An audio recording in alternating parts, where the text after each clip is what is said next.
साथियों, अगर अभी तक आपने हमारे चैनल सोशल जंग को सब्सक्राइब नहीं किया है तो सब्सक्राइब जरूर करें और बेल आइकन दबाना ना भूलें ताकि हर लेटेस्ट धमाकेदार खबरों की अपडेट आप तक पहुंचाई जा सके।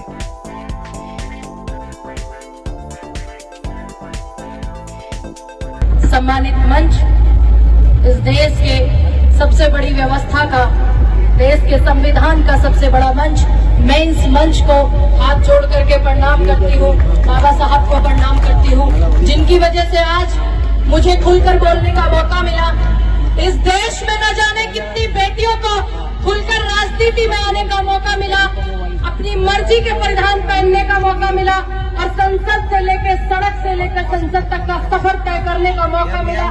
मैं ऐसे क्रांतिकारी, ऐसे योद्धा डॉक्टर भीमराव अंबेडकर जी को सैल्यूट करती हूँ, उनको नमन करती हूँ। और इस मंच पर आमंत्रित करने के लिए मुझे समस्त कमेटी का और डॉक्टर राजकुमार, मास्टर राजकुमार जी का धन्यवाद करती हूँ, उनकी पूरी कमेटी का धन्यवाद करती हूँ। यहाँ पर बैठे हुए हमारे मुख्य अतिथि के रूप में हमारे बड़े भाई प्रथम जी का भी हार्दिक स्वागत और अभिनंदन करती हूँ। दलित उत्थान महासभा की समस्त टीम, संस्थापक हरपाल सिंह जी, सुरेंद्र जी, राजकुमार जी, गंगा शरण जी, किशनपाल जी, हुकम सिंह जी और भी तमाम बहुत सारे लिस्ट में नाम है, सभी को नमन करते हुए अपनी बात को यहाँ पर रखूंगी।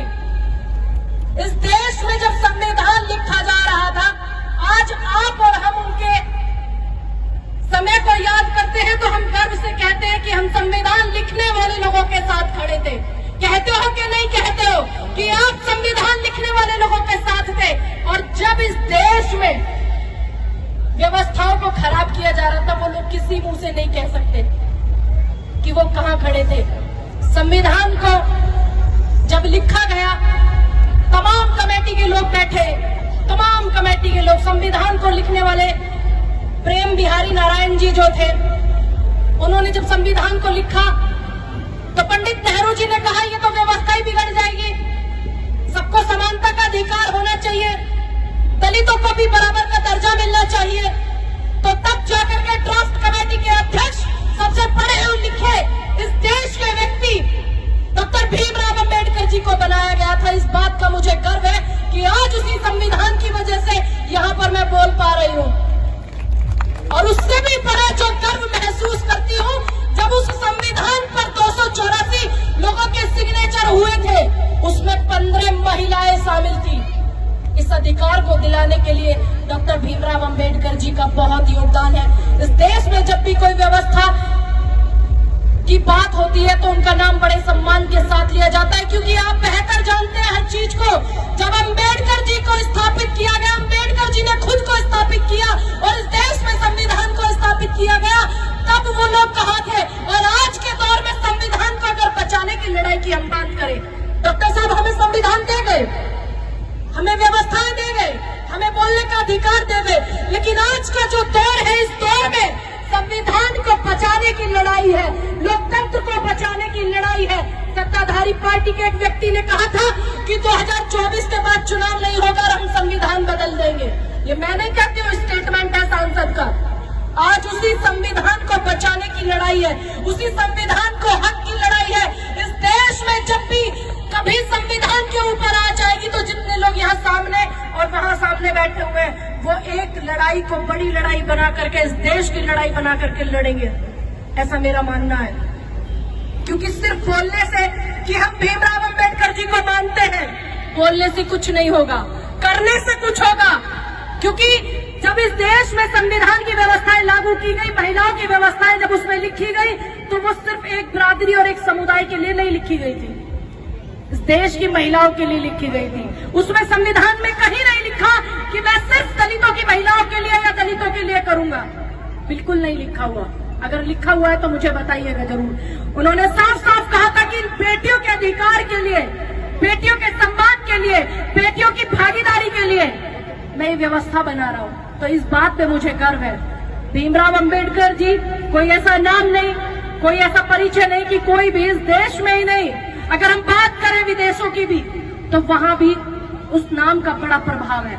उस प्रभाव को बरकरार रखने के लिए कि बाबा मेरे हैं, वो ईश्वर मेरा है, परमात्मा मेरा है, नहीं, वो हमेशा से ईश्वर सबका रहा। वो अम्बेडकर जी सबके रहे हैं, जिन्होंने इस देश की व्यवस्था को पूरे स्वस्थ मन से और स्वच्छ मन से स्थापित किया है। मैं भी गर्व से कहती हूँ कि अम्बेडकर जी हमारे भी, मुझे गर्व है इस बात को कहने का। न जाने कितने लोग हैं जो चीजों को फैलाते हैं, क्योंकि हम भी और आप भी हमेशा से समानता का अधिकार चाहते हैं या नहीं चाहते हो? कौन कौन चाहता है संविधान में समानता का अधिकार? एक एक व्यक्ति चाहता है। तो इसी समानता को बनाने के लिए इस देश में आगे बढ़ चढ़कर जब भी हिस्सा आप लो संविधान को बचाने के लिए, संविधान की आवाज बुलंद करने के लिए, डॉक्टर भीमराव जी की आवाज बुलंद करने के लिए, तो आज से पहले हम सब लोगों को खड़ा होना चाहिए। ये हमारा दायित्व बनता है, ये हमारा कर्तव्य बनता है, क्योंकि इस देश की व्यवस्था को अकेले एक व्यक्ति के हाथ में नहीं सौंपा गया था, सबके लिए उन्होंने किया था। मुझे जब भी मैं कभी डॉक्टर भीमराव जी के पुण्यतिथि पर या जन्म तिथि पर आती हूँ, आज मुझे गर्व है मैं जन्म तिथि पर आई हूँ, मैं उनको बार बार नमन करती हूँ, तो मुझे 4 लाइनें याद आती है, वो जो मैंने एक हरियाणा में गई हुई थी इसी दिन के प्रोग्राम में, तो उन्होंने एक 4 लाइनें एक लड़की ने सुनाई थी वहां पर मंच पर, भाभी बिटिया रानी सुना रही थी, बड़ा अच्छा लग रहा था कि यूं कदलक चाल लेगा मेरी सारी संतान गई। ये शब्द जब भी मैं कभी मंच पर जाती हूँ संविधान को लेकर या डॉक्टर भीमराव अंबेडकर जी के मंच पर जब भी मैं जाती हूँ, तो मुझे सिर्फ ये लाइनें याद आती है, क्योंकि इन लाइनों की गहराई मैंने बहुत अच्छे से सुनी है, बहुत अच्छे से देखी है, बहुत अच्छे से पढ़ी है, बहुत अच्छे से समझी है। क्योंकि उनकी धर्म पत्नी कहती है कि आप देश के लिए करे जा रहे हो। आज मेरी एक संतान चली गई, कल मेरी दूसरी चली गई, परसों मेरी तीसरी चली गई। तो एक माँ की पीड़ा को इस गीत में दर्शाया जाता है, लेकिन फिर भी डॉक्टर भीमराव अंबेडकर जी इस देश की व्यवस्था को बनाने में लगे हुए थे। उन्होंने अपने बच्चों की, अपनी पत्नी की, किसी की फिक्र ना करते हुए आज हमें ये मौका दिया, ये व्यवस्था दी। गर्व है हमें ऐसे संविधान की ड्राफ्ट कमेटी के अध्यक्ष डॉक्टर भीमराव अंबेडकर रहे कि कोई ऐसा व्यक्ति नहीं रहा जो कट्टरता को बढ़ावा देता है। इस बात का गर्व है कि एक ऐसा व्यक्ति रहे। मैं धन्यवाद करती हूँ यहाँ पर सभी लोगों को आए हुए, आज के दिन से नमन करती हूँ डॉक्टर भीमराव अंबेडकर, सर झुका करके नमन करती हूँ। और इस बड़े मंच पर, देश के सबसे बड़े मंच, व्यवस्था के मंच पर आप सभी लोगों के बीच में ये वादा करके जाती हूँ, जब जब संविधान की लड़ाई होगी, चाहे वो सड़क पे हो, चाहे वो किसी पार्क में हो, चाहे वो किसी गलियों में हो, या किसी मोहल्ले में हो, या किसी गांव में हो, या फिर दिल्ली के जंतर मंतर पे हो, मैं उस लड़ाई को लड़ने में आपका योगदान दूंगी। ये मेरा आपसे वादा है।